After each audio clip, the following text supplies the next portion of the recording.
Welcome back to the program. Now, Moses Wainaina, the proprietor of Precious Talents Academy in Dagoretti, where a building collapsed on Monday, killing 8 pupils, is expected in court this morning.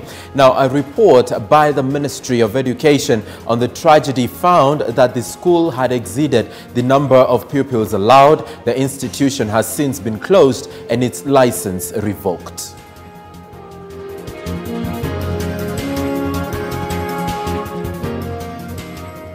And a 3-judge bench is today expected to deliver a ruling on the legality of the new currency notes already in circulation. Activist Okea Omtata accuses the central bank of contravening the constitution by retaining the portrait of Kenya's first president on the new generation notes. Omtata further faults the CBK for directing that all the old 1,000-shilling notes be withdrawn by October 1st. Justices Anthony Mrima, Kimondo Kanyi and Arsenath Ongeri will deliver that ruling.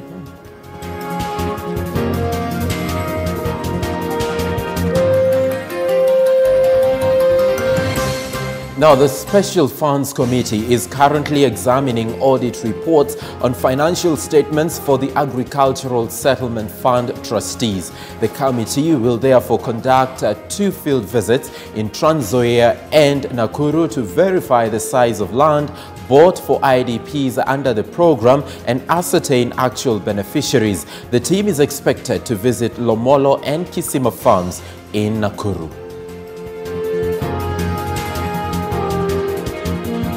And Rift Valley Regional Commissioner George Natembeya will today inspect ongoing construction of the Eldoret Town bypass.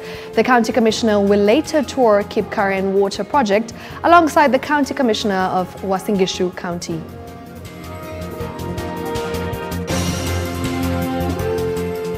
Now, Interior Cabinet Secretary Fred Matiang'i will today preside over the joint launch of strategic plans for the National Police Service and the National Police Service Commission. Also expected at the event is Police Inspector General Hilary Mutyambai and National Police Service Commission Chair Eliud Kinuthia.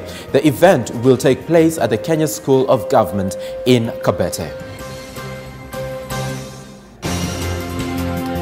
All right, and moving on, today the world marks World Tourism Day, and it's set aside by the United Nations World Tourism Organization since 1980.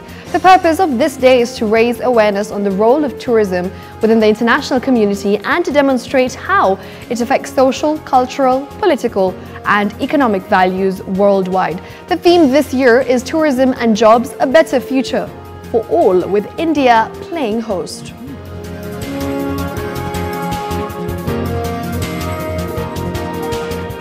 And I believe you have been expressing yourself online in as far as various issues are concerned. And here now is Shiksha Arora, who will be taking us through the trending hashtags online as of now. All right, of course, and as Sam has said, let's get right into it, and we're going to go to @K24 TV. That's how you're going to interact with us.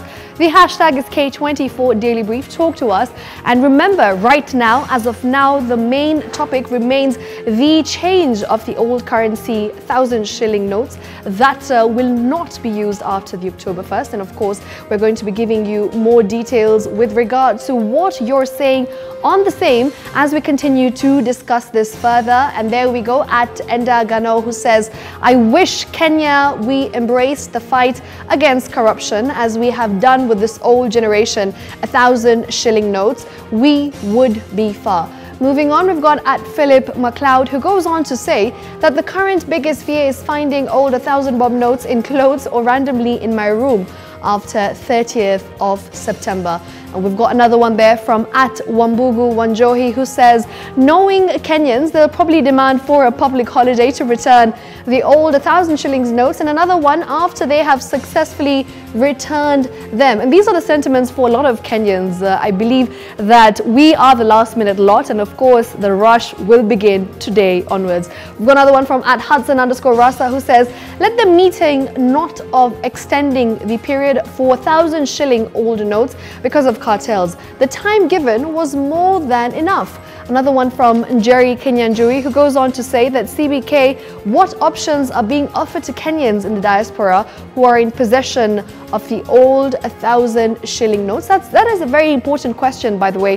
What happens to Kenyans who are abroad and, of course, who are in possession of the old generation 1,000 shilling notes? We've got another one there from Njoroge, who says, time to go through my jeans and jackets looking for the old 1,000 shilling notes. I don't want surprises after 30th of September.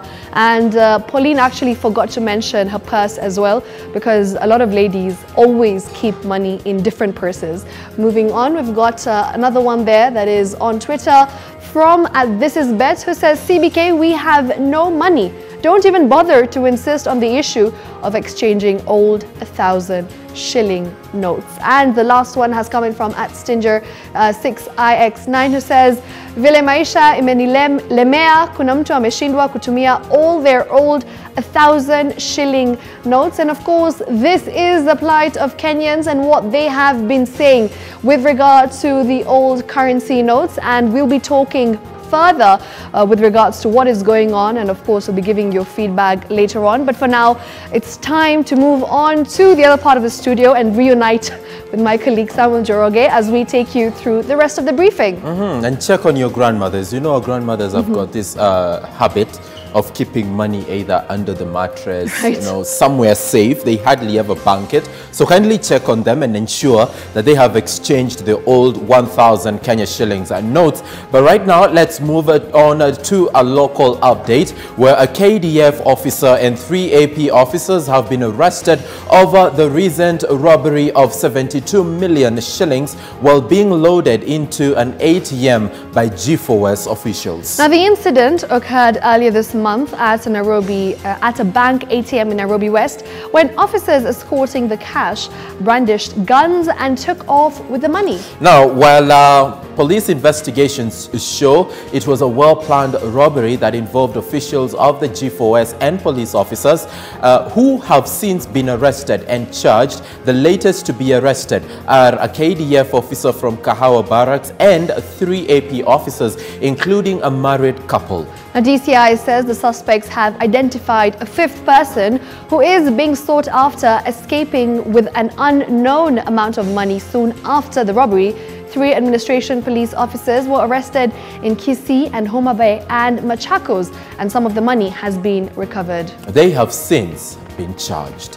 And of course, moving on to other stories, Samuel. Somalia President Mohamed Farmajo on Thursday used his inaugural address to the United Nations General Assembly to reject Kenya's call for talks on the maritime boundary dispute.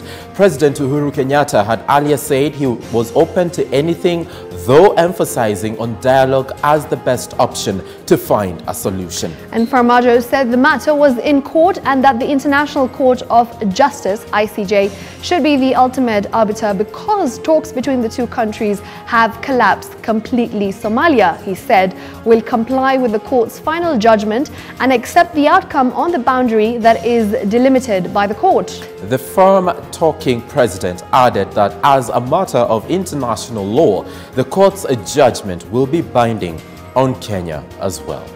All right, for now, we'll be taking you through the international news and, of course, what is making headlines on the international front, where the illuminations at the Eiffel Tower in Paris, France, was switched off 2 hours earlier than usual on Thursday evening in honor of former President Jacques Chirac, who was once a Paris mayor.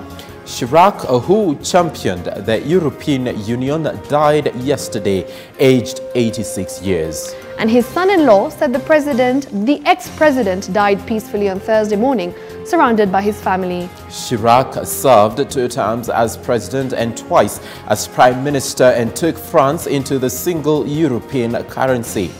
The French National Assembly observed a minute's silence in his memory, and President Macron says a national day of mourning will take place on Monday when a mass at the Saint Sulpice Church in Paris will be held. Now, moving on, the body of Robert Mugabe will be buried at his hometown following a final twist in a row over former Zimbabwean leader's resting place. Now, Mugabe died this month, aged 95, and a funeral was held in the capital, Harare. The government has resisted his family's wish for him to be buried in his home region of Zvimba, deciding that he should lay in Heroes Acre, a national monument and burial ground. And the family eventually consented, but on Thursday the government backtracked, citing Mugabe's final wishes. The family says that one of Mugabe's final requests was for his wife Grace to never leave Mugabe's coffin during the funeral and up until the point when he was buried. Now, 66 migrants who were stranded in camps in Libya have arrived in Rwanda.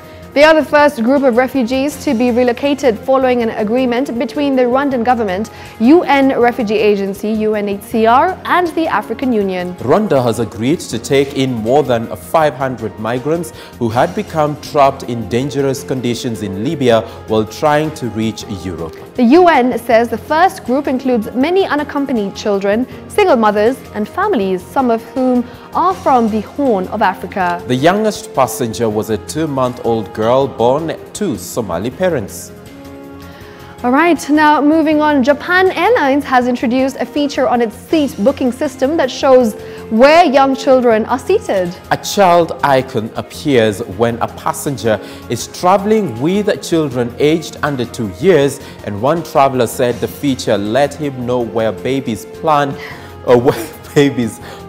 to scream During a 13-hour trip, but some Twitter commentators urged him to be tolerant, while others said the problem could easily be solved with noise-cancelling headphones. Now, Japan Airlines website says the icon lets other passengers know a child may be sitting there. I have to say, absolutely fantastic. But interesting times for airlines, right? Indeed. If what Rangwe, a member of parliament right here in Kenya, had to say about what should happen in planes. You remember that conversation? Yes, I do. Well, for now, it's time to move on to what's happening in our counties. And we have our reporter, Timothy Simwa, in Uasin Gishu County, as he tells us what he's got for us. So once again, good morning to you, Timothy Simwa. What's the latest? Well, Shiksha, in our diary in the morning, I did mention that Uasin Gishu County is playing host to the county games. That is, of course, enlisting all the 47 counties across the country. And right here with me, Shiksha, I have a whole community from county number 003, that is Kilifi County. These are members of the Kilifi County, and this morning, Shiksha, we're going to talk to them about a number of issues, and most particularly the sticking point that has to do with the Punguza Mizigo Bill. Shiksha, understandably, a section of the media is already intimating that perhaps the Punguza Mizigo Bill could be on its deathbed. So we just want to hear from members of the County Assembly, led by their Speaker, what could be their views, and is it true? Is this argument really plausible that Punguza Mizigo Bill is dead? And if it's not, is there hope that at least at the end of the day, it will still sail through? Mr. Speaker, utaanza kwa kutuambia jina lako kwanza, then maybe to be very specific, is Punguza Mizigo dead? Well, my name is Jimmy Kahindi, the Speaker of the County Assembly of Kilifi. I wouldn't say whether Punguza Mzigo is dead or not. It's not within my purview to say that, because we have done public participation, and I think most of the county assemblies are waiting to have a debate on the same. So it would be premature for any media house, any speaker, or anybody to make an assumption that it is dead. I think there was a communication which was made by CAF, the Governing Council, that we should hold the debate as we proceed with public participation. That has been going on. As Kilifi County Assembly, we have concluded that. There's going to be a meeting in Nairobi on the 11th, which was called by the Governing Council. And then we are going to look at all the other counties, what people have said. And then thereafter, of course, the wishes of the people will be laid to the table, the House of the Assemblies. There is, Mr. Speaker, there is fear of time. Yes. So far, only one county, and this is the county we are in right now, Uasin Gishu, has adopted the Punguza Mzigo Bill. People are looking at the time frame. The remaining time, does it really give time for at least 23 more counties to adopt this particular bill to let it move forward? The fear is just imaginary. The bill has 3 months to be processed, okay? And we have finished our public participation. We have 20 days. I mean, it only takes about 3 or 4 hours within one session for an assembly to be able to process that bill. So whoever intimates that there's no time, I think they're misleading the public. From your sentiments, I get the feeling that the bill has been receptive, and perhaps most, residents of Kilifi County are in support of Punguza Mzigo bill. At the moment, I cannot tell because views have been taken. We need to sit down and analyze once we are done with the sports, and surely we still have time. We have also, of course, the question of the BBI, in as much as this bill is not out yet, but nevertheless, Kenyans are talking about it. So the issue is, and we also saw the governors the other day come with the Ugatuzi initiative. So we have at least 3 proposals on the table. Yes. Are they, politicians, rather our leaders, not confusing Kenyans with all these bills? So which way to go? Punguza Mzigo, Ugatuzi, or the BBI? I think the position of the county assembly was made very clear.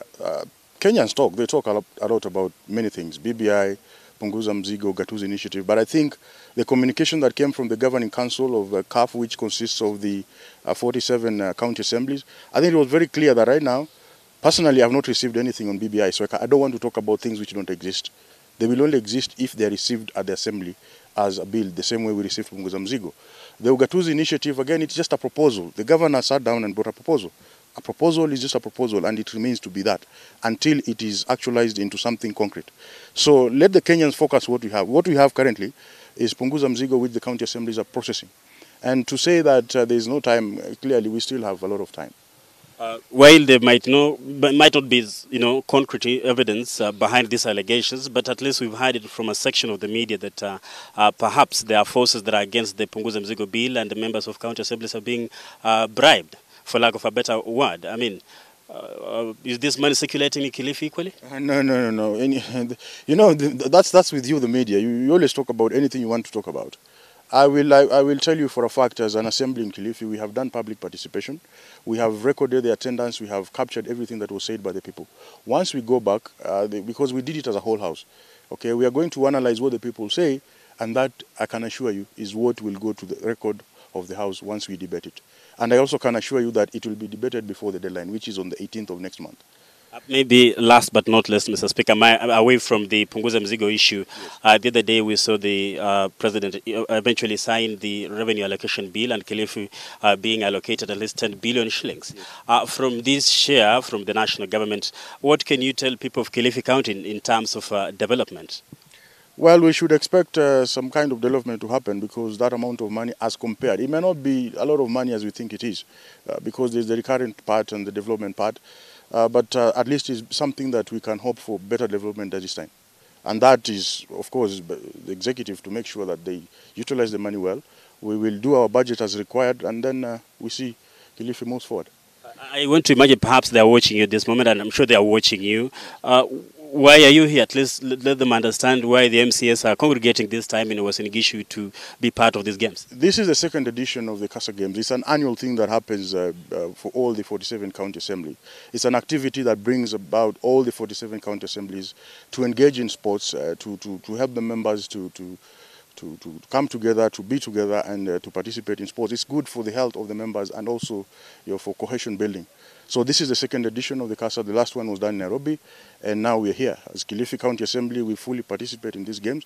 In fact, for the football match, I think we are the curtain raisers. We are playing against the host, Uasin Gishu, so you expect something brilliant on Monday.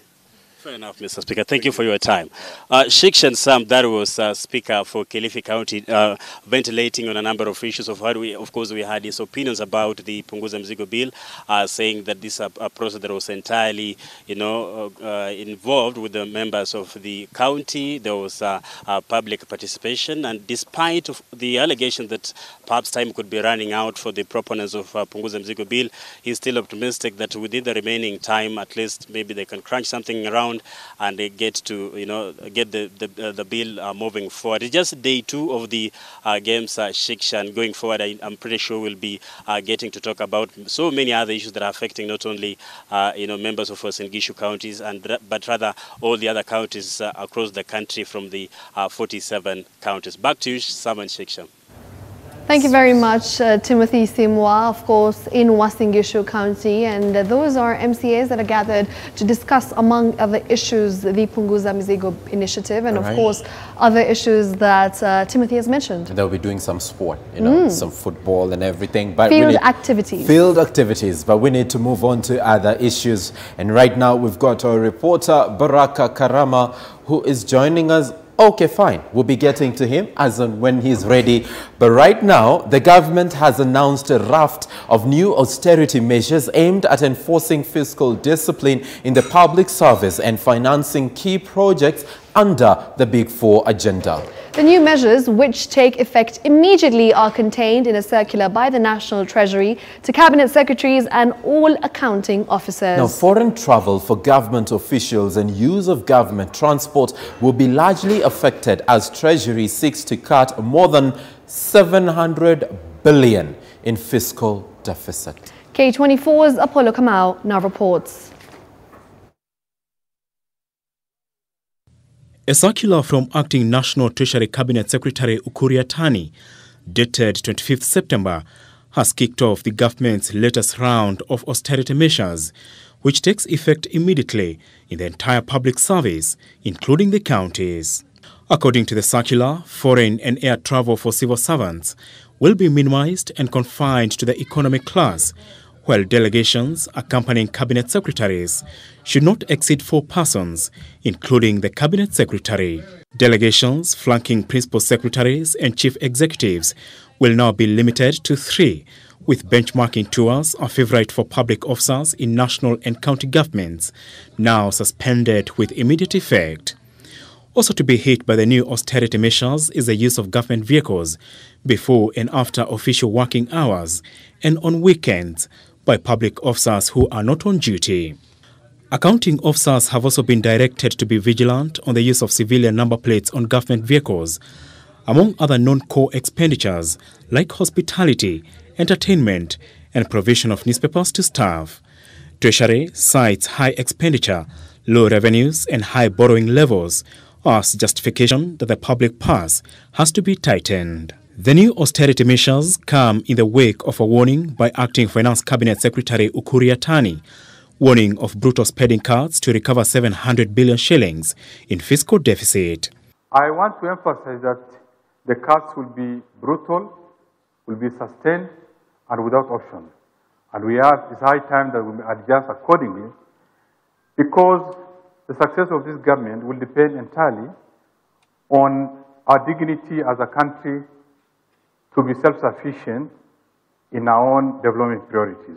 The new austerity measures, which also include a freeze on budgetary allocations to new projects, except the Big Four, are part of the government's plans to reduce the fiscal deficit by half from 7.7% of the gross domestic product to 3.5% of GDP by 2022, an ambitious plan that would require more than 300 billion shillings in spending cuts. In the financial year 2018-2019, Treasury says revenue collection was below target by a tune of 91 billion shillings amid rising expenditure pressures. The government will continue with the reprioritization of expenditure so as to align with its priorities of the Big Four agenda. This approach will continue in the medium-term budget to ensure that spendings reflect the development agenda.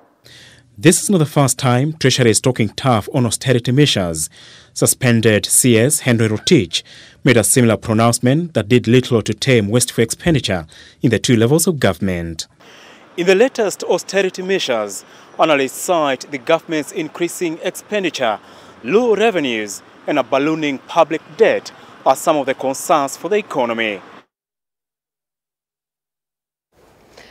Interesting story there by Apollo Kamau. I wonder how life is going to be, especially for members of county assemblies, you know, benchmarking here, benchmarking there. Right. But it's not the first time that the government is announcing the need for austerity measures. When the country was debating whether or not we should have VAT on fuel. Yeah. the president did announce that there will be the need to embrace austerity measures in a bid to just control the spending in the country. That appeared not to have taken off so well. Now we have Ukur Yatani talking about it. Shall we hit the required and desired levels this time around? Only time will tell. Indeed, time will tell. And for now, it's time for a short break. We'll be right back in just a moment with a lot more.